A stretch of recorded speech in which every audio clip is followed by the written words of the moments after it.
পোশাক শ্রমিক তরুণীকে বাঁশবাগানে নিয়ে সংঘবদ্ধ পাশবিক নির্যাতন করার মামলায় গ্রেপ্তার হয়েছে এই ৫ বখাটে।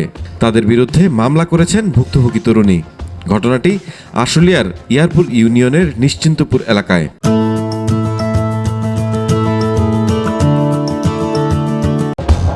গত ২৩ ফেব্রুয়ারি এক বান্ধবীকে নিয়ে নিশ্চিন্তপুরে একটি স্কুল মাঠে ঘুরতে গিয়েছিলেন ভুক্তভোগী তরুণী। পরে কয়েকজন বখাটে যুবক তাদের মোবাইল ফোন ও টাকা ছিনিয়ে নেয়। পরদিন সেই টাকা ফেরত দেওয়ার কথা বলে কৌশলে আবার সেই তরুণীকে ডেকে নেয় বখাটেরা। সেখানে গেলে তাকে জোর করে বাঁশবাগানে নিয়ে ২ জন ধর্ষণ করে।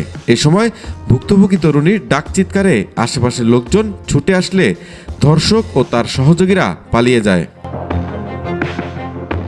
খবর পেয়ে RAB ৪ Savar Nabinagar camp CPC ২ এর অভিযানিক দল অভিযান চালিয়ে অভিযুক্ত ৫ জনকে আটক করে। পরে তাদের আশুলিয়া থানায় হস্তান্তর করে। রবিবার ২৫ ফেব্রুয়ারি সকালে তাদের আশুলিয়া থানা থেকে ঢাকার আদালতে পাঠানো হয়। হ্যাঁ, ওইটা ওই যে হয়েছে, মামলা হয়েছে, অজ্ঞাতনামা দিলেন পলাতক।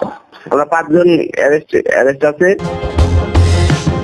গ্রেপ্তারকৃতরা হলো মনিরুল ইসলাম ওরফে পাপ্পু, আহসান আহমেদ রায়হান, রফিকুল মিয়া, আরাবি হুসাইন শান্ত ও মোহাম্মদ জুয়েল। এ ঘটনায় পলাতক আসামিরা হলো সাগর ওরফে লিটন ও মোহাম্মদ তুহিন।